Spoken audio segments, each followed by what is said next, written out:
Can I get a second on that? It's been properly second. Discussion, all in favor of that motion signify by saying aye. Aye. Any opposed?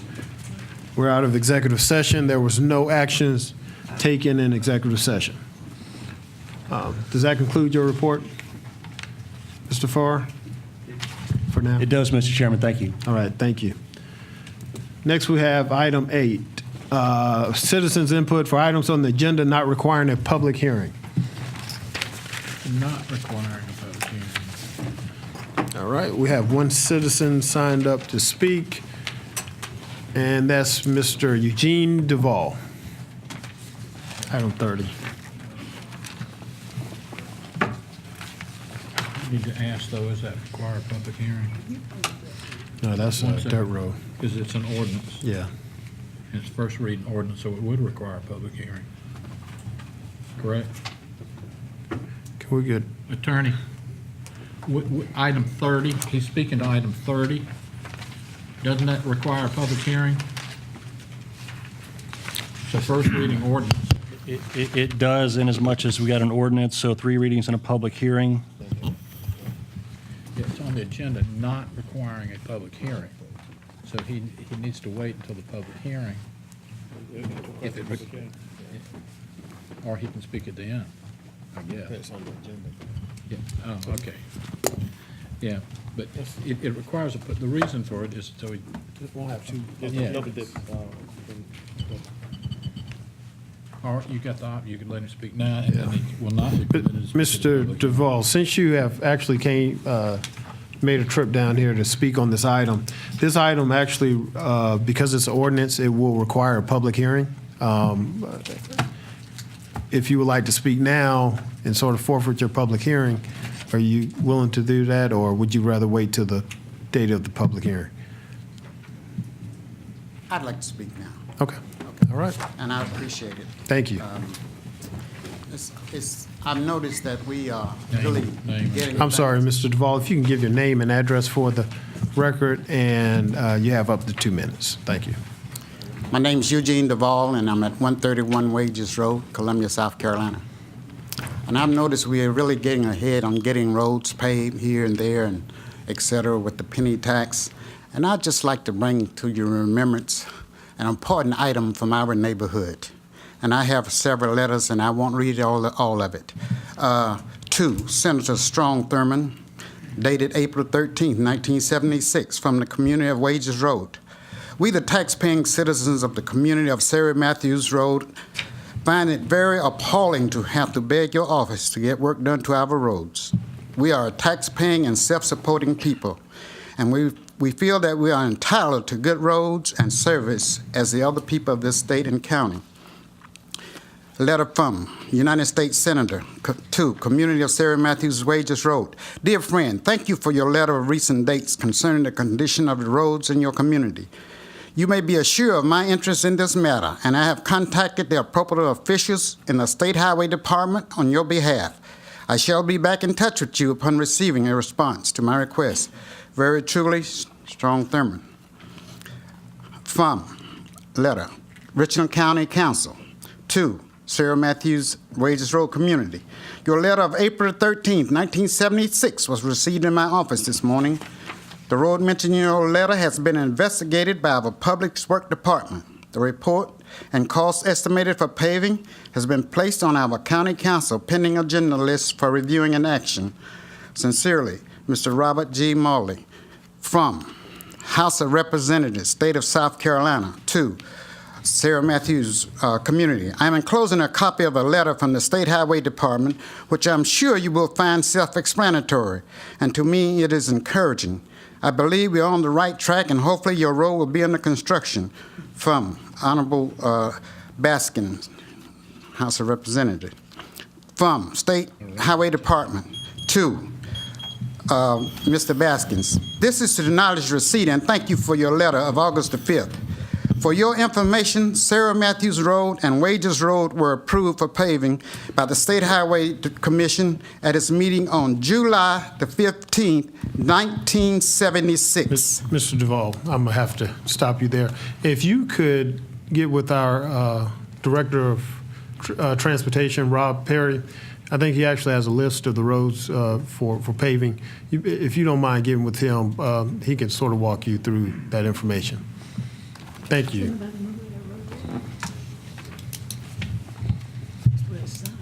Okay. And that concludes our citizens' input. Next, we have the report of the county administrator, Mr. McDonald. Thank you, Mr. Chairman, members of the council, just a few items to go over with you this evening. Your mic isn't working. You're not dead, but the mic is. Is that better? Yeah. That's a lot Okay, better. good. First item, Mr. Chairman, the proposed transfer of the solid waste contract. That item is scheduled for executive session, so we will brief you at the end of the meeting on that item. Second item, the recognition of the Transportation Program Fall interns. If you will remember, as part of the PDT contract, one of the items that the PDT, or the Program Development Team, was to provide was internships for local students in various disciplines to orient them to the processes that we're going through with the Penny program, and to give them some practical experience in what we're doing under the Penny Development Program. So again, we introduced to you a few months ago, I believe, the first of the group of interns, which has now graduated and moved on, and now we are ready to introduce to you a second group of interns for the fall semester. And I'm going to ask if they would to please stand up, introduce themselves, tell us what school you're from and what your major is, please. If you don't mind coming to the mic. Yep. Good evening. Good evening. Good evening. Chairman Tory Rush and Council, thank you for having us. It's our pleasure to be here. My name is Tatiana Taylor. I am a transportation engineering student at Benedict College, and I'm actually a returning Penny intern. Oh, well, good. Good evening. My name is Anya Middleton, and I am a sophomore at the University of South Carolina. My major is public relations. I'm happy to be here. I'm happy to be here, and my name is Chakuzo Musore. I'm a computer engineering at Benedict College, senior. Hello, my name is Portia Hayward. I'm a senior business administration with a concentration in accounting major at Claflin University in Orangeburg, and I just want to thank you for this opportunity. Thank you. Hello, my name is Michael Baldrick. I'm a public relations major at the University of South Carolina as well. It's an honor to be here. Hello, Brianna Lucky, electrical engineering major at USC. Thank you for having me. All right. Well, to all the interns, we welcome you, and I think you will have a great time working with our PDT team, and I hope you get all the experience you need to, all the practical experience you need as you try to fine-tune your skills for your further career. So welcome and good luck on your internship.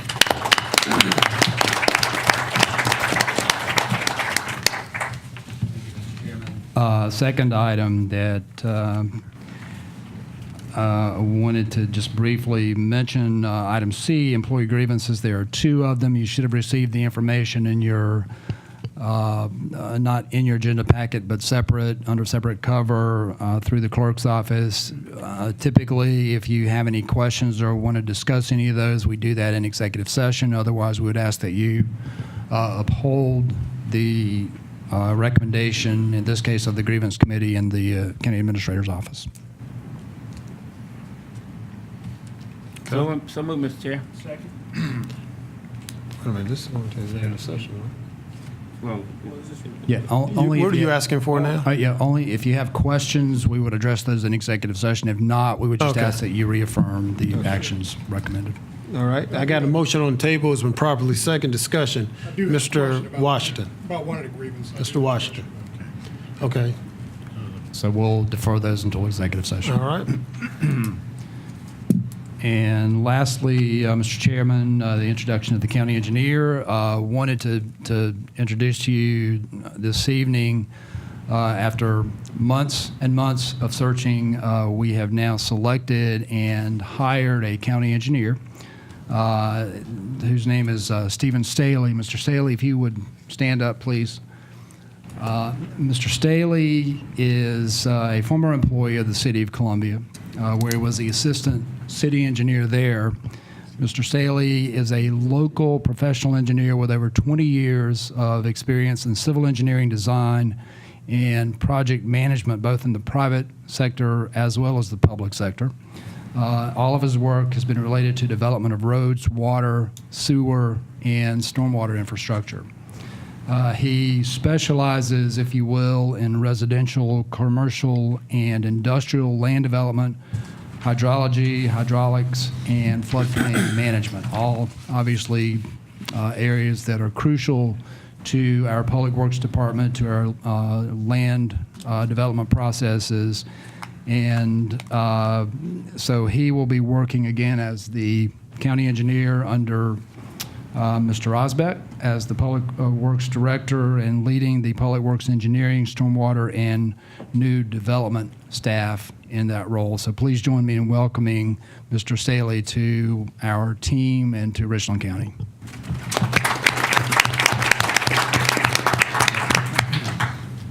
And Mr. Chairman, that completes my report. All right, thank you, Mr. McDonald. Next, we have the report of the Clerk of Council, Ms. McDaniels. Mr. Chairman and members of council, if you would just oblige me, we had two that came in as a request yesterday. The Soul to Soul Music Festival, you all should have received parking passes for that event. It's on the 19th. It is on your council calendar. This is offered by Latino Communications. This event was funded by Richland County, so they asked for a full council participation if you would like to attend. Also, our Human Resources Department, if you all have received the notifications that they won the Beamwell Cigna Award, and they are one of three. We are one of three counties in the country who have won this award. They are offering a luncheon for Richland County on October the 12th. This information is on your council calendar as well. We ask for council's full participation. Would love for you to be there. Also, just keep in mind, I was noted to point out that one of the executives is a graduate of South Carolina State University, and so they asked that we point that out. But they have about 12 of their executives that are flying in to attend this luncheon, so we ask that all council members be there. It is a huge honor and award for county council, for Richland County. I don't know if Mr. Hanna wants to make a few comments or not about it, but we wanted to make sure that you all were aware to keep that noted and attend that event. It will be at the Riverbank Zoo, sir. Mr. Chairman. Okay. And that concludes my report. Thank you, Ms. McDaniels. Mr. Pierce. Mr. Chairman, as chair of the Insurance Committee, I would like to make a couple of comments about that. Mr. Hanna originally thought that this was not a real big deal, but it has become a real big deal. And we are one of three, right? And they just don't fly their executives around the country like this. So I would encourage you, if you can all possibly make that that particular event, it would really do well by us, particularly since it's coming up with negotiations time again with Cigna. If we could all go out and be real nice, it would be wonderful. So thank you. Thank you, Mr. Pierce. That's all right. That was a good time. She was worried I was going to use more than 2 minutes, right? That's all right. All right. Next, we have the report of the chairman. Actually, I don't have anything for my report. Item 11, open and closing of public hearing. Item 12A, an ordinance authorizing a lease for Columbia Area Mental Health for 8,871 square feet of space at 2000 Hampton Street, third floor. No one signed up to speak. Okay, that public hearing is open. No one signed up to speak. That public hearing is now closed. Next, we have approval of the consent items, items 13 through 17. And, okay, I got a motion for approval. It's been properly second. Discussion. Mr. McDonald. Yeah, before you approve those, item number 15, if you could pull that, we need to make a slight amendment to that. before it's approved. All right. Can I get a motion with the amendment? Motion to Okay. approve as amended. All right. Okay, I got a motion. It's been properly second. Discussion. This is a third reading item for all items. So all in favor of that motion signify by raising your hand. In favor, Dixon, Malinowski, Rose, Jackson, Pierce, Rush, Livingston, Dickerson, Washington, Manning, Jeter. Any opposed? Like sign. That motion carries. Item 15, Mr. McDonald. Yes, sir. Thank you, Mr. Chairman. The only change, it's really a technicality, if you will remember, and I think Mr. Malinowski actually hit on the question at the last meeting about the $15 million, and of course, the actual bond issuance or the projects is a little less than $8 million. But we left it at the $15 million just in case there were amendments, and for financial disclosure reasons, we had to leave it there until third reading. Now that we're on third reading and we're still at the not to exceed $8 million level, we would ask that you approve this, but as amended, and the amendment would be the amount, rather than $15 million, would be not to exceed $8 million. And also, if you could clinch that, that will give us time to go ahead and get the information to the auditor for the tax purposes. All right, Chair, entertain a motion. So moved. Got a motion. It's been properly second. Discussion. All in favor of that motion signify by raising your hand. In favor, Dixon, Malinowski, Rose, Jackson, Pierce, Rush, Livingston, Dickerson, Washington, Jeter. All opposed, like sign. That motion carries. Move to reconsider. Got a motion for reconsideration. It's been properly second. Discussion. All in favor of reconsideration, signify by raising your hand. All opposed? Opposed, Dixon, Malinowski, Rose, Jackson, Pierce, Rush, Livingston, Dickerson, Washington, Jeter. All right, that motion fails. Next, we have third reading items. We have item 18, an ordinance authorizing a lease to Columbia Area Mental Health Center, a division of the South Carolina Department of Health, for 8,871 square feet of space, 2,000 Hampton Street, third floor. Chair, entertain a motion. Move approval, Mr. Chairman, but I would like to speak to the motion if I get a second. I got a motion for approval. It's been properly second. Discussion, Mr. Pierce. Yes, if you look on page 76, the third line from the top, rent consideration, we did not indicate a rent amount. My recommendation would be that we charge the mental health center the same amount we're charging the United Way and the health department, which is $0. That needs to be inserted as part of the motion. What's that amount, Mr. $0. I don't know what.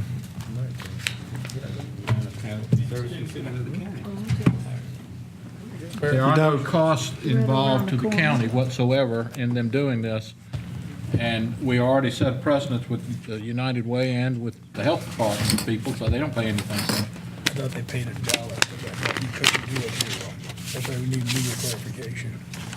I was not told that would they pay $1, and I consulted with staff prior to this, so Okay, what other people pay $0. the other people pay $0. So, What they pay.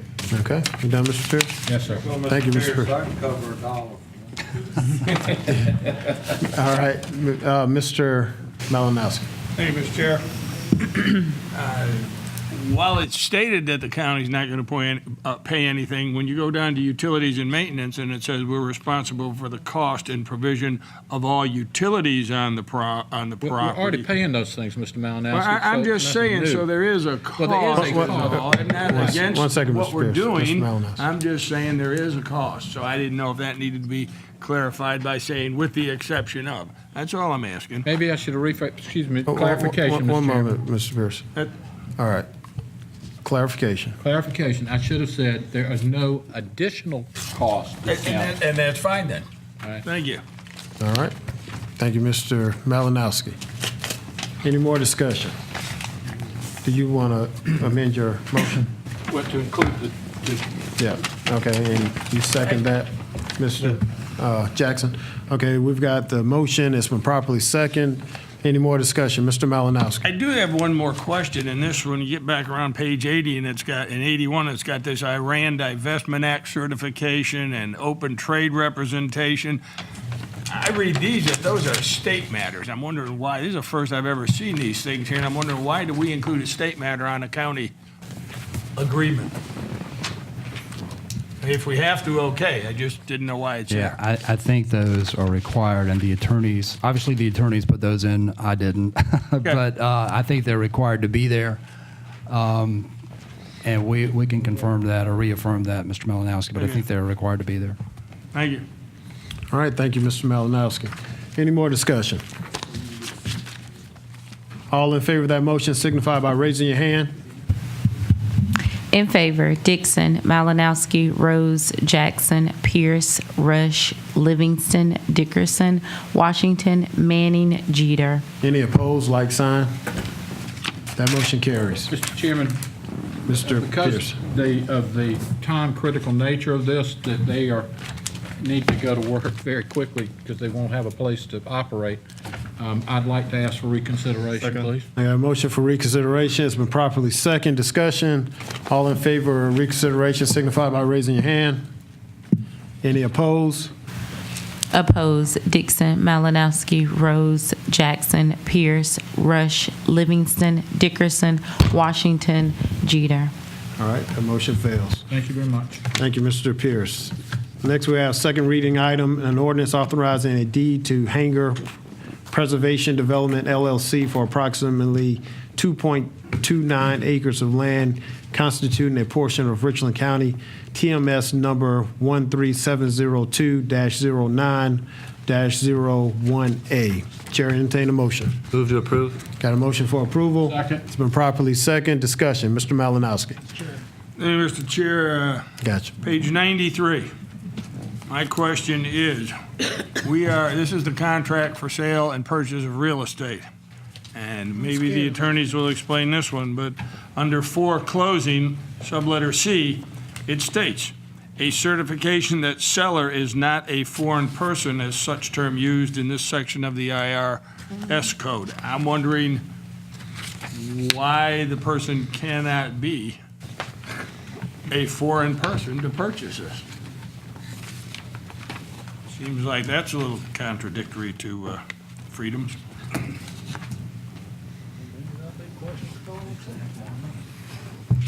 Brad, would you like to speak to that? It pertains to the seller, and in this situation, they're doing that for a tax benefit under that particular section. It is something that is incentive in the particular arrangement. It's not anything nefarious. It's just a tax.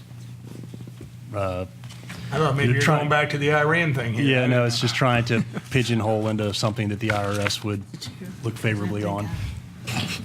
All right. Thank you, Mr. Malinowski. Mr. Washington. Ms. McDonald,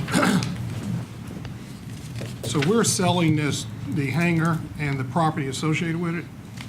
That's correct, Mr. Washington. The property that the hangar sits on, and I'm sure you're familiar with the airport property, but it's right at the corner of that larger tract of property. This property that contains the hangar itself will be carved out, separated as a separate parcel for the sale. Did they say what they're going to use it for? Yes, they have. A microbrewery. Yes. A microbrewery. It will not be a restaurant. They will make beer or ale. You want to come forward, please? They're not going to sell it. Unless you can go in and buy a six-pack. Beer and wine? Mr. Chairman, good evening. Speak to that. If you could speak to Mr. Washington's question, please. Yes, sir. What is being proposed is a sale by Richland County to I'm sorry, Mr. Everson. Can you please state your name and department? Yes, sir. Chris Eversman. I'm the airport director. All right. And what is being proposed is a sale from Richland County to a developer who is experienced in historic preservations, and then they would own the property, restore the hangar, and subsequently lease it for some period of time to a tenant. The tenant that they have shared with us is a microbrewery. So there's nothing, I guess, aeronautical related. No, sir, it is not, and believe it or not, the FAA, as a condition when we were considering it previously, the sale, they had expressed the desire that it be sold for a non-aeronautical use back then as well. All right. Like the other deals, it's going to revert back to the county if it doesn't work out, or the developer's just going to outright buy it? It will be sold to the developer. If for some reason they need to sell it in the future, we will have the right of first refusal. At that market value? I think we say either at the appraised value at the time or the original sale amount, whichever is highest. And we also have a clause in there about whether they've made improvements to the property or not. Thank you, Mr. Chairman. Thank you, Mr. Washington.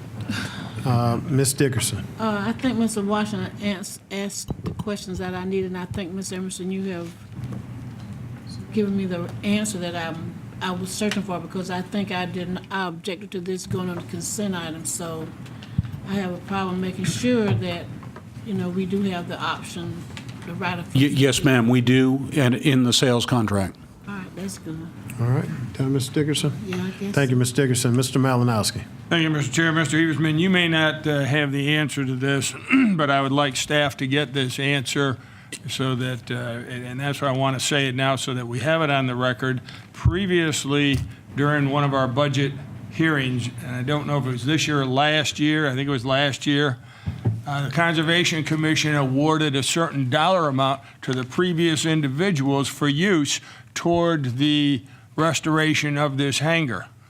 And I want to make sure if those dollars were paid to that group that we get them back. Sir, if I may, I can talk to that to some degree.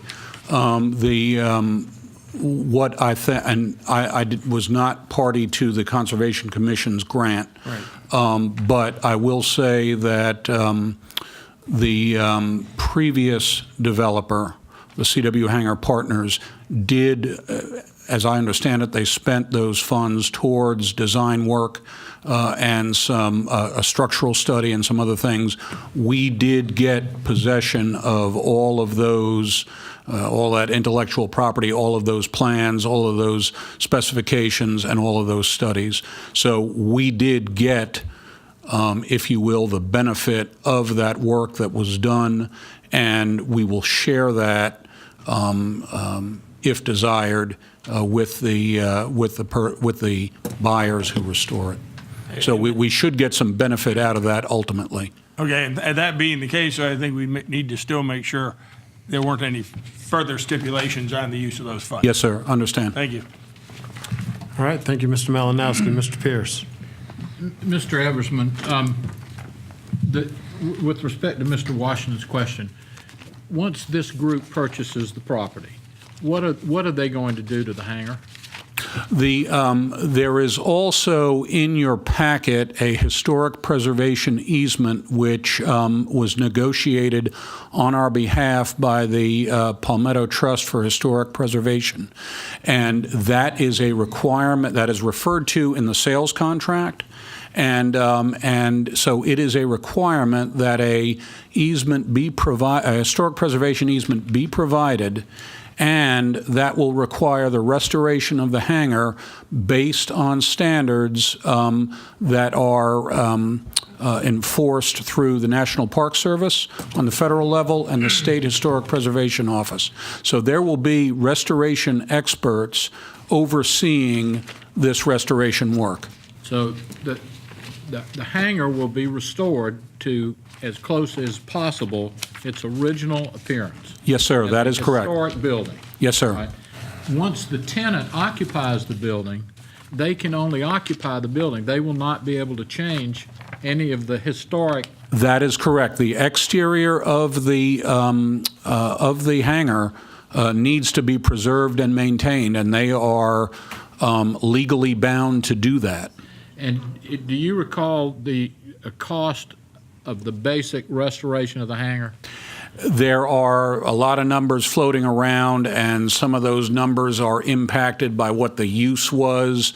The CW Hangar Partners were talking about on the order of a $5 million restoration. However, a lot of that was associated with, a kitchen and everything else like that to support their operation. A $3 million figure has been bandied around, so it's on the order of several million So dollars. it'd be accurate to say that if we don't sell the property, and it would fall, it's on the process of falling down now.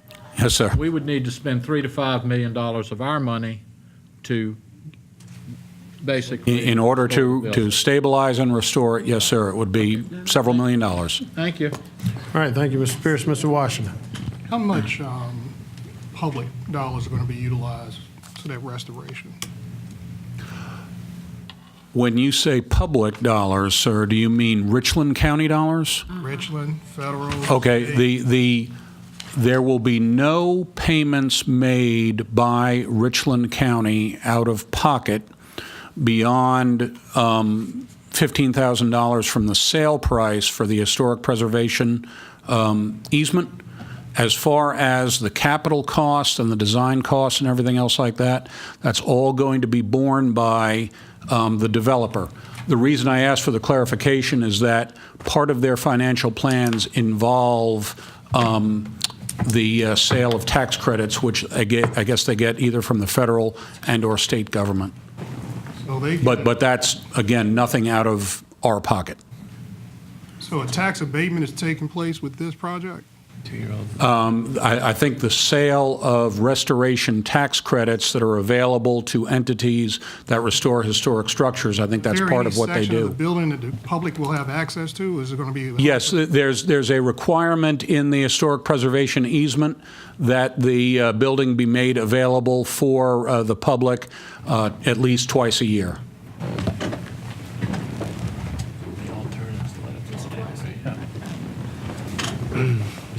Yes, ma'am. Is that negotiated, or that's what they presented to you? That was what is kind of the standard based on what is, and the means by which we realize that is the historic preservation easement, which was put together through the Palmetto Trust.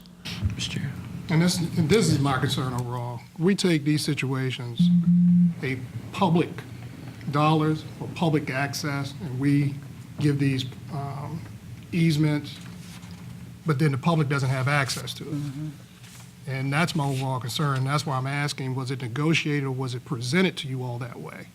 Because I think on your side, I think a better negotiations could have been taken place regarding use of a public portion of that building. And overall, I mean, I wish in the future we really will vet to make sure what the public side is going to have to input to these projects and what is going to be our access to it. Thank you, Mr. Chair. Thank you, Mr. Washington. Ms. Dickerson. The sale of this property, will we be getting any funds from it? Yes, ma'am. And where those funds go to the general fund or conservation, Mr. McDonald? Actually, ma'am, because we have to get a land release from the FAA, those funds are required to go into the airport fund. Because we've accepted, which is a Richland County fund. It's not the general fund, but it is the airport fund. That's right, okay. Done, Ms. Dickerson? That's good. All right, thank you, Ms. Dickerson. Mr. Rose. Mr. Eversman, this is a very, very historic structure. I mean, it's my understanding there's been presidents that have visited. Amelia Earhart was there at one point. Yes, sir, that is correct. And it's on the National Register of Historic Places. It is, and we estimate it to be one of only about 6 Curtiss-Wright hangars remaining, and of those 6, only one appears to be recognizable as a vintage Curtiss-Wright hangar, and that's out at Los Angeles International. And it's in horrible condition right now. Yes, sir. It's on It is. the verge of collapsing. The structural steel is sound, but the roof is, you're right, it is falling in, and it definitely is, we're going to get to the point where it will, in fact, have to be demolished. So county council can either go with what's been negotiated by the airport to save the structure or invest millions of dollars of our own money into restoring the structure. Yes, sir. And if we don't do either, then we won't be talking about access because there won't be a structure at all. That is correct. Thank you. These other tourist right sites, what are they being, how are they being utilized? Several of them are, in fact, active hangars / FBO offices and hangar areas. The one that I made reference to when I was speaking with Mr. Rose out at Los Angeles International is used as a air freight warehouse. But they're used for aeronautical activities, Yes, sir. not beer. You're gonna distribute it, beer. Thanks, Mr. Chairman. Thank you, Mr. Washington. Mr. Malinowski. Hey, Mr. Chairman, Mr. Eversman, I'd just like some clarification to some of Councilman Washington's questions about the property and getting public access and all. The property is actually being sold to a private entity, correct? Yes, sir. That is correct. So therefore, any public access that they allow through the preservation agreement is a bonus to the people. Would you say that's? Yes, sir. Because it's their property once we sell it, Correct. for the use how they want. Correct. And so the Historic Preservation Trust that's coming in and getting the benefit of all the rest of the historic amenities is really, truly a blessing for Richland County. Yes, sir. And I think not only was it negotiated by the Palmetto Trust, it also, we've been in consultation throughout this process with Historic Columbia as well. So. Thank you, Mr. Chair. Thank you, Mr. Malinowski. Okay, the motion on the table is for approval.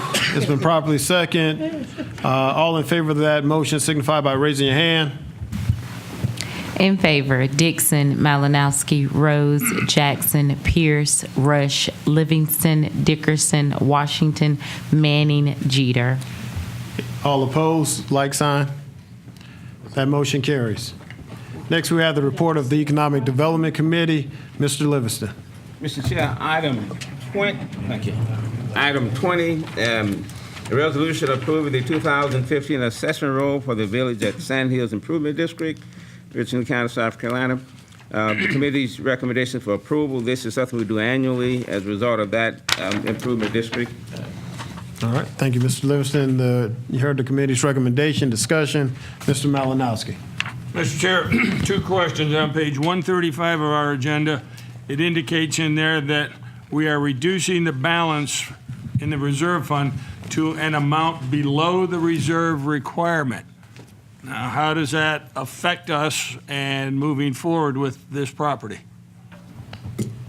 Mr. Malinowski. You have to do something to get it back up to whatever the requirement is. Yeah, and Mr. Malinowski, good question. The attorney here representing the village at Sand Hill on this issue, on the assessment district issue, is here, Sidney Evering. I'm going to ask if he can make an attempt to answer that question, Mr. Malinowski. Mr. Evering, if you can state your name and company, please. Sure. Thank you, Mr. Chair. My name is Sidney Evering. I am, as Mr. McDonald said, an attorney with Parker Poe. Thank you for allowing me to be here this evening. That is a great question, Mr. Malinowski. Over the past few years, I believe the reserve fund has gone below the required balance, but as the assessments come in, it's replenished. So this has gone on for I think maybe the past 3 or 4 years, if I'm not mistaken. It's not the best practice, but it's just where we are at the moment. All right, and my second and last question is, other than the Richland County property and the school district property, why do we have properties in here that are not assessed anything? I see 0 assessment value. And that's on page 141 of our agenda. Okay, I don't. You got J.C. Penney and Village at Sand Hills. I am not certain whether those may have been properties that were actually at a part of the original district that have subsequently left. I'm not sure about that. That could be the case, but I can research it and confirm that for you. Okay, we just get back with us. Okay. This is a one reading item. And some of my lots are empty and vacant and so forth too, so there's no one to assess. I thought we're assessing the actual property and/or the structure of value. Even if it's vacant, there's something there. My house is vacant, I still got to pay a tax. Yeah. Do you want to speak to that? No, I was just going to say the assessment role, the assessment situation at the village is actually a little different, and I'm sure Mr. Evering can reaffirm this, but it's a little different than our normal assessment of properties.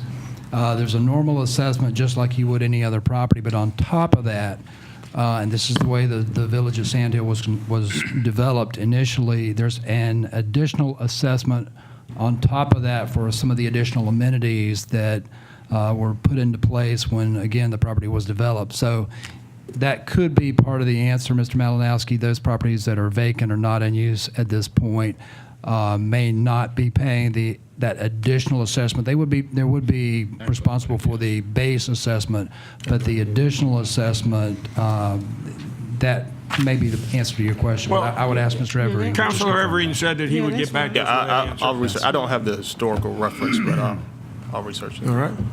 Thank you, Mr. Okay. Thank you, Mr. Malinowski. It's not the normal property tax. Ms. Dixon. For the Richland County property, is that the library or that's another property? It's on page 141. It's R 22900-02-26. Okay. Could you repeat your question, please? Is that the Richland County library or that's another property? I do not know. I just off that.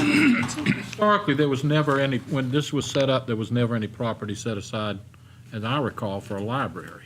No, that's correct. That's a property we have out there. Yeah, I can't. I don't know what, just from that number, what exactly it is. Okay. Certainly. No. Might be a road or something, I don't know. You done, Ms. Dixon? Yes, sir. Okay. Mr. Livingston. I'm through, Mr. Chairman. Okay. The committee's recommendation was for approval. All in favor of that recommendation signify by raising your hand. In favor, Dixon, Malinowski, Rose, Jackson, Pierce, Rush, Livingston, Dickerson, Washington, Jeter. Any opposed, like sign. That motion carries. Does that conclude your report, Mr. Livingston? That concludes the report of the Economic Development Committee. Thank you, Mr. Livingston. Next, we have the report of the Rules and Appointment Committee. Mr. Malinowski. Thank you, Mr. Chair. Item number 21, Building Codes Board of Appeals. After interviews, the committee unanimously recommends to appoint Willie Farmer, 21B. Okay, you heard the committee's recommendation. All in favor of that recommendation signify by raising your hand. In favor, Dixon, Malinowski, Rose, Jackson, Pierce, Rush, Livingston, Dickerson, Washington, Manning, Jeter. Any opposed? That motion carries. Item number 22, Employee Grievance Committee alternates. The committee, after interviewing, recommends unanimously to appoint 22A, Keisha D. Lara, and 22C, Betty Etheridge. Okay, you heard the committee's recommendation.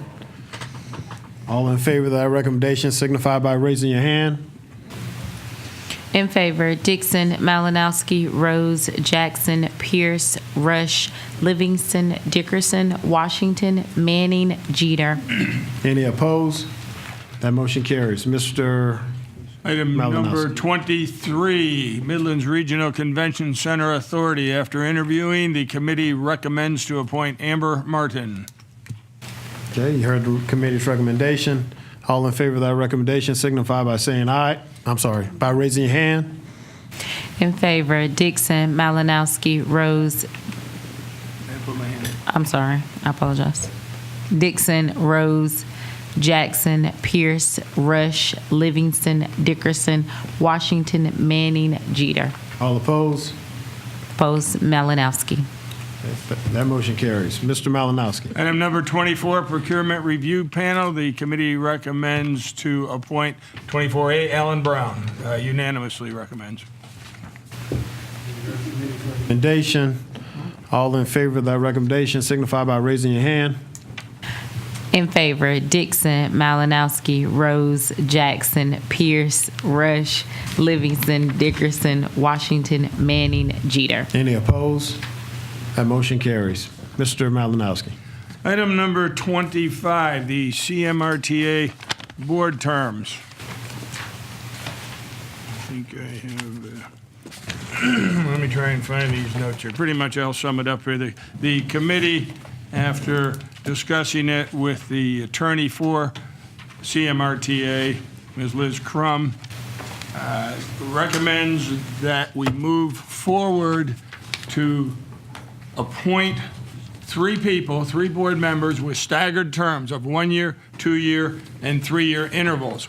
And that would be pending the approval of the City of Columbia as well for their terms. And the terms, once decide, if the city also agrees with this appointing of staggered terms, and then as far as Richland County is concerned, we will appoint them based on the alphabetization of their last names of 1 year, 2 year, and 3 years. So the first one would be Mac Bennett. That's the committee's recommendation, pending receipt of the approval by the city as well for this. Okay, you heard the committee's recommendation. Discussion. All in favor of that recommendation signify by raising your hand. In favor, Dixon, Malinowski, Rose, Jackson, Pierce, Rush, Livingston, Dickerson, Washington, Manning. Any opposed? That motion carries.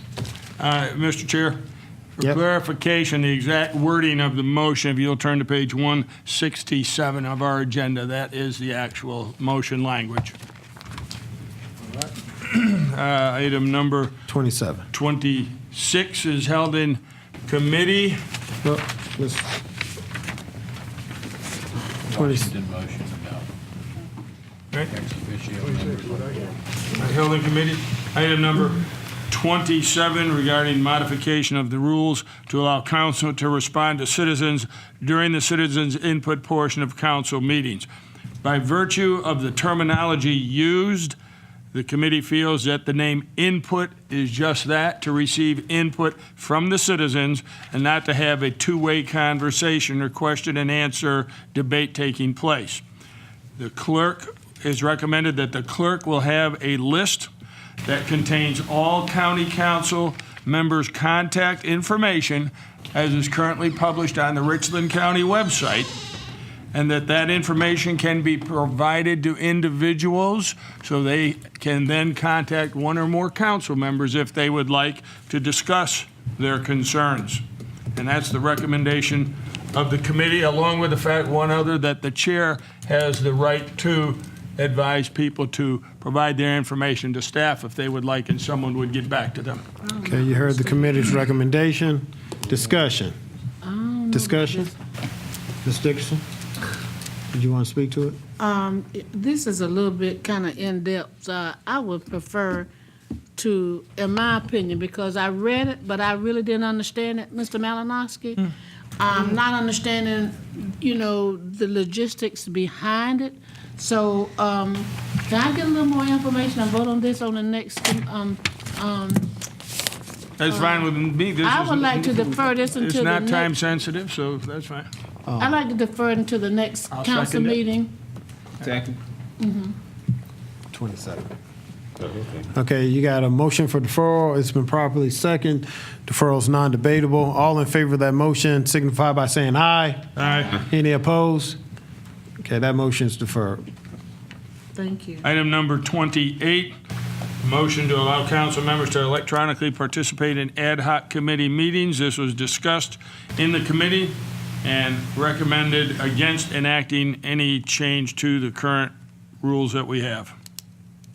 Okay. So what happened to 26? So what was the recommendation again? Recommendation is to Okay. deny. Okay. So the recommendation is denial. You heard the committee's recommendation, discussion. Mr. Washington. Mr. Chair, let me tell you the logic behind bringing this forward. Sometimes these ad hoc committee meetings are not advertised, weeks out in advance. Sometimes things come up and we have to have these ad hoc committee meetings. As you're aware, some council members do have a full-time job. Sometimes these things pop up when you have things scheduled either out of town or you have other obligations. The only reason I put this forward is because I didn't say the standing committees, only the ad hoc committee meetings. And traditionally, ad hocs stay in place as long as there's work to do. So my motion is to go ahead and approve that, that any council member can participate in just ad hoc committee meetings electronically. That's substitute, Mayor. That's a substitute, Mr.? Yes, sir. Okay. I'll second it. Okay. The substitute motion to approve that is been properly seconded. Rose seconded it. Discussion on that. Ms. Dickerson, Mr. Malinowski, then Mr. Jackson. Okay, my thing with this, are we talking about the ad hoc committee members, or are you referring to those of us who would like to participate without being on the committee? I mean, anybody can call in, but to take action, what our rules state is that you physically have to be at that location. The members? Right, the members. And I make a request that you are able to participate and vote on a conference call. Well,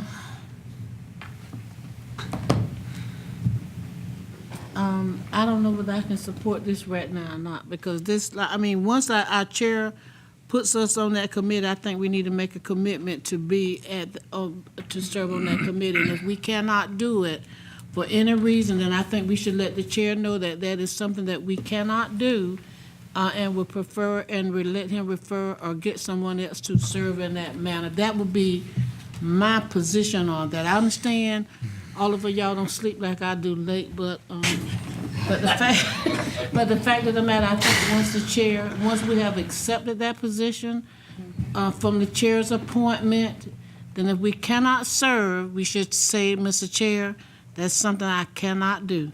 And that would be my position. Mr. Chair, let me clarify that point. Okay. The only reason I bring it up is ad hoc committees are called sometimes by whoever the chair of that committee is. And sometimes you don't have a week notice, or you don't have a set time of the month, just like A&F and DNS. Each month, it's on the fourth Tuesday every month. Ad hoc committees can get pulled at any time. And that's my point for bringing this up, because people have schedules. We have some attorneys who have court dates. We have some people who got other full-time jobs. Now, people are not fortunate enough for you, like yourself, to be retired and, sleep in late. So, which I do. Ms. Dickerson, you still have the floor. Can I just have a point of, just to go back? You still have the floor. Well, I truly understand, I empathize with those, but I didn't realize that those committees did not have a date set aside, like say, for instance, the second Thursday of every month at 2 o'clock to participate. I was not aware of ad hoc committees being called. You don't have to give a 24-hour or something, a notice of when those meetings are being held. I don't recall when I served on, I don't know whether I'm on an ad hoc committee right now, but the fact of the matter is that those committees, I didn't realize that they were not set for a certain time. They're not, Mr. Chair? The chair of that committee can call it at their discretion. So when they feel that, no, it's not a set time, to answer your question. There's not But a then set I time. think that I think that's what we probably need to work on, getting it kind of set so that people can plan around those committee meetings. Well, sometimes when, for example, the DSS ad hoc committee for the facilities, when it may take a month or two to get information back, so As needed. it's just as needed once information is at hand to discuss whatever that issue is. But then you still got to bring it back to council, right, for a vote, right? Yes, even after that, it would still have to be sent to council. I have you, Mr. Mayor. All right, well, I'll think about it. Okay, thank you, Ms. Dickerson. Mr. Malinowski. Thank you, Mr. Chair. And Ms. Dickerson touched on it, and I believe I saw Mr. Farah shake his head yes, but committee meetings are going to have to be advertised, isn't that correct? Yes, Mr. Malinowski, under the FOIA, they would have to have the same notice. Right. And many ad hoc committees that we have, they meet very infrequently throughout the year. Many of them have 3 individuals consisting of the committee, and it just seems if 3 individuals cannot get together to create a date and time to meet, then, as Ms. Dickerson said, maybe somebody needs to step down from the committee.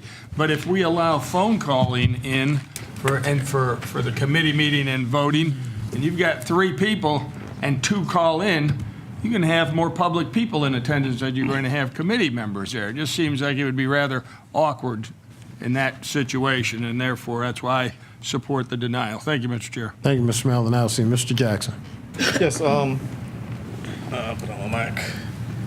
Usually ad hoc committee is as needed. Sometimes an issue may arise and you have to address it as quick as possible. What I would support is that you have to have a physical quorum. An additional person can call in. We have special call meetings where members can call in also. We have a quorum here, physical number, and then someone can call in. So I don't see it any different from an ad hoc meeting where you have a quorum and someone can call in. Clarification. Asking for a friendly amendment, because I could support that, a physical quorum Yeah, I mean, if the, in place, so not everyone's calling if in. the motion wanted to do a friendly amendment, I could do that to make sure. I can accept that. Okay. Repeat the motion. That you have a physical body for a quorum, and someone can call in, because our special call meetings, we have a quorum, and someone can call in. So I don't see why an ad hoc you couldn't do that. A majority of the council members in the committee must be present physically, If you got or it won't, three- or the rule won't work. If you got 3, 2 And meetings. 2 physical. Yeah, and so one can other call in. Yeah, that might work. Thank you very much. Thank you, Mr. Jackson. Mr. Washington, then Mr. Manning. Now, Mr. Jackson covered it. Mr. Manning. Mr. Chairman, one of the things that I think seems to be overlooked here a bit is, and we talked about in the committee, that we would think that the chairman, working with the 3 staff in the clerk's office, would try to schedule meetings so that the committee could be present. The only concern I have about the friendly amendment is who's going to know about who's going to be there. So It depends on the quorum. I leave my day job that we've talked about earlier, the importance of people having a day job versus those that don't, and I drive down here 2020, and everybody else figures, well, they're just going to call in. I get down here, find out we don't have all the physical bodies we need for a quorum because everybody else figured everybody else was going to be there. And but again, I think the biggest issue is that with a committee chair, an ad hoc committee chair, working with our staff, that there should not be arbitrarily called meetings that the members can't be there based on their schedule. So Thank you, I Mr. just think Manning. that's being overlooked. Thank you, Mr. Manning. Mr. Rose. There has to be a quorum anyway for each committee, correct? So, I mean, theoretically, you could be, any council member could be driving here thinking there's going to be a committee meeting, and for whatever reason, there's council members that have things come up, whether it be a sick child, a job, they're out of town, whatever it may be, and you show up and the meeting can't be held because there's not a quorum. So I think that reality, that concern that was expressed already exists. Okay, thank you, Mr. Rose. We have a substitute motion to approve to approve the, Amended substitute motion. well, it's amended substitute motion to adopt the electronic participation. All in favor of that motion signify by raising your hand. In favor, Rose, Jackson, Washington, Jeter. All opposed? Opposed, Dixon, Malinowski, Pierce, Rush, Livingston, Dickerson, Manning. That motion fails. We're back to the original committee motion of denial. All in favor of that motion signify by raising your hand. In favor, Dixon, Malinowski, Pierce, Rush, Livingston, Dickerson, Manning. Okay, all opposed, like sign. Opposed, Rose, Jackson, Washington, Jeter. Okay, that motion carries. All right, Mr. Malinowski. Thank you, Mr. Chair. Item number 29, the Grievance Committee.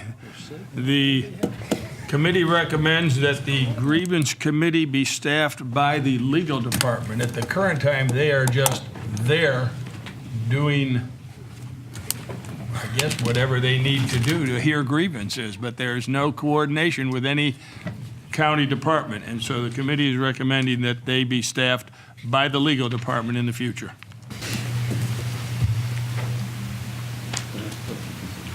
Could you say that again, Mr. Malinowski? The recommendation is that the grievance committee will, I use the term be staffed, I guess we could say under the control or have to report to the legal department for their activities.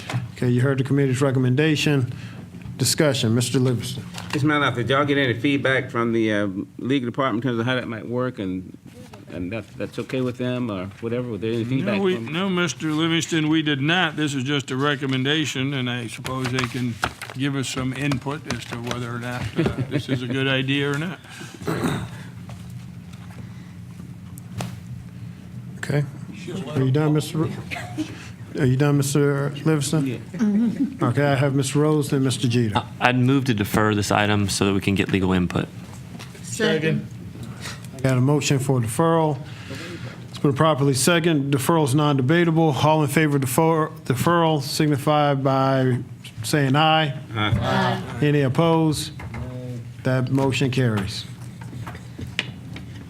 Mr. Malinowski. And Mr. Chair, that concludes my report. Okay, next we have the report of the Dirt Road Ad Hoc Committee, Ms. Dixon. Thank you, Mr. Chair. Item number 30, an ordinance amending the Richland County Code of Ordinance, Chapter 21, Roads, Highway, and Bridges, Section 21-20, Road Paving Program, so as to add language regarding a design exception for paved surface width. This is a first reading item. Committee recommendation begins on page 175 of your agenda, for tonight's agenda. And it's this part that we'll be addressing, it's Section 1, subsection J, which is language to be added to existing road paving ordinance. This language will allow the opportunity for design exception for paved roadways width for the length, for the limited number of dirt road throughout the county. This is like I said, this is a first reading item, and the committee recommendation is for approval. In addition, the committee recommends that the entire road paving ordinance be included for second reading and provide what cost saving the county could finalize from by adding this design exception to the ordinance, and that's from a committee standpoint. All right, you heard the committee's recommendation is for approval. All in favor of that recommendation signify by saying aye. Aye. Any opposed? That motion carries. Ms. Dixon. That concludes my report for the dirt road, Mr. Chair. Thank you, Ms. Dixon. Couldn't y'all make y'all reports that easy? Next, we have citizens' input must pertain to items not on the agenda. We have three citizens signed up to speak. First, we have Mr. Kenneth Spry. Mr. Spry, if you can come forward, state your name and address for the record, and you have up to 2 minutes to speak.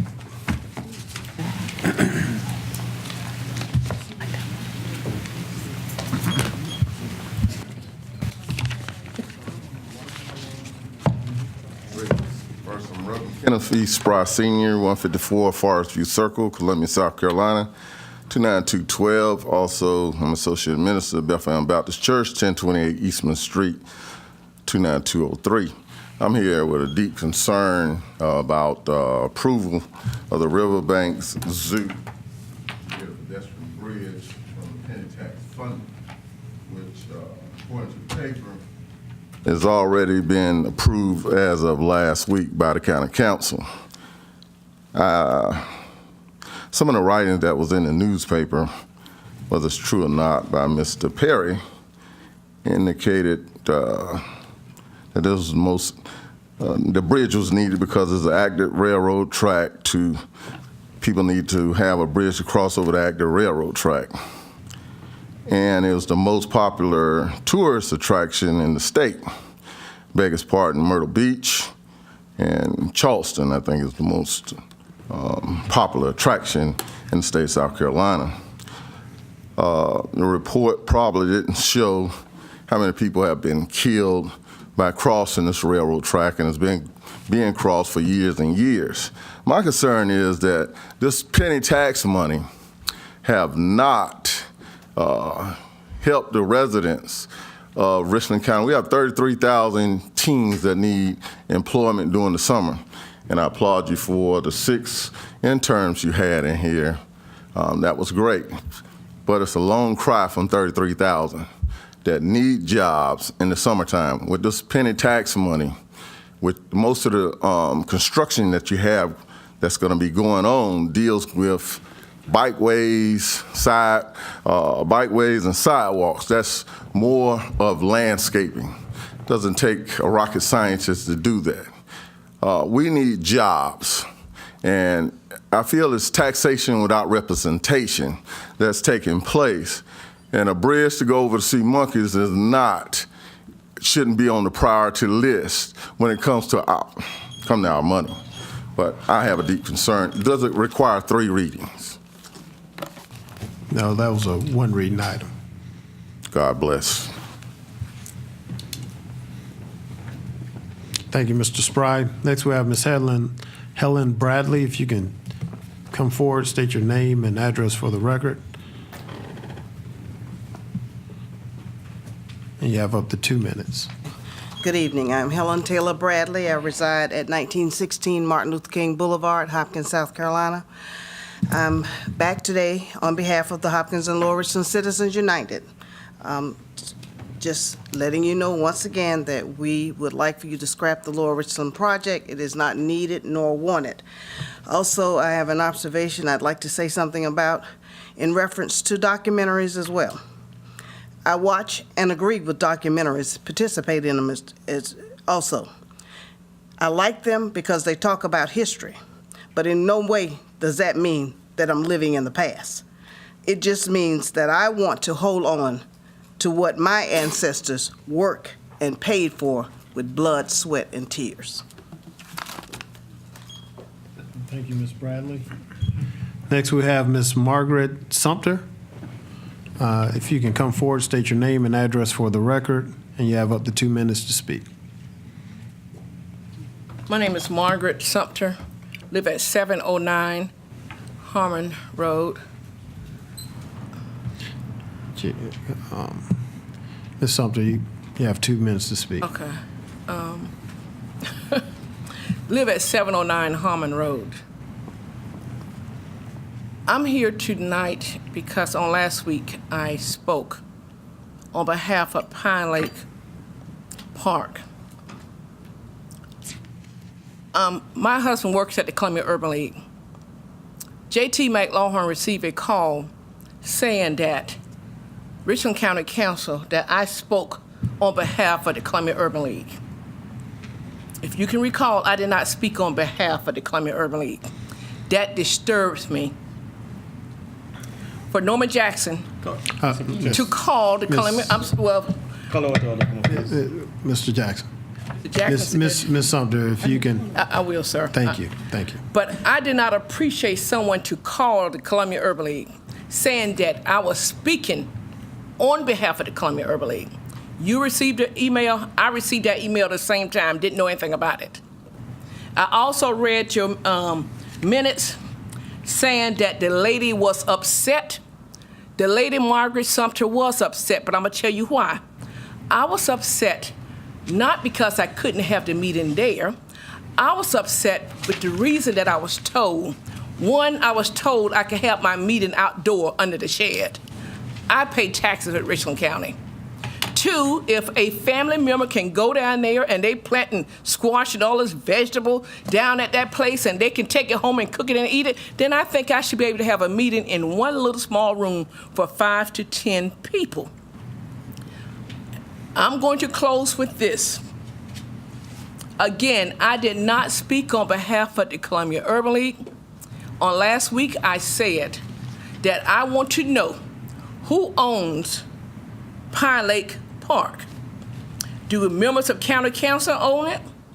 Or do the rich citizen of Richland County owns that? Because that is not anyone private lake house. Thank you, Ms. Sumter. Next, we have executive session. Mr. Okay, yes. Attorney, if you can. Yeah, items Stay 7A, with- B, and C, transfer solid waste contract, employee grievances, and water park evaluation committee. These are contractual, receipt of legal advice, and in the case of 7B, personnel matters. No, C is removed. C is removed. Yes, C is removed. D. I'm sorry, you're correct, C is removed, so we just have 7A and B. All right. Chair entertain a motion to go into executive session. Got a motion, it's been properly second. No, I got a motion. Second. It's been properly second. Discussion, all in favor of the executive session signify by saying aye. Any opposed? That motion carries. We're in executive session.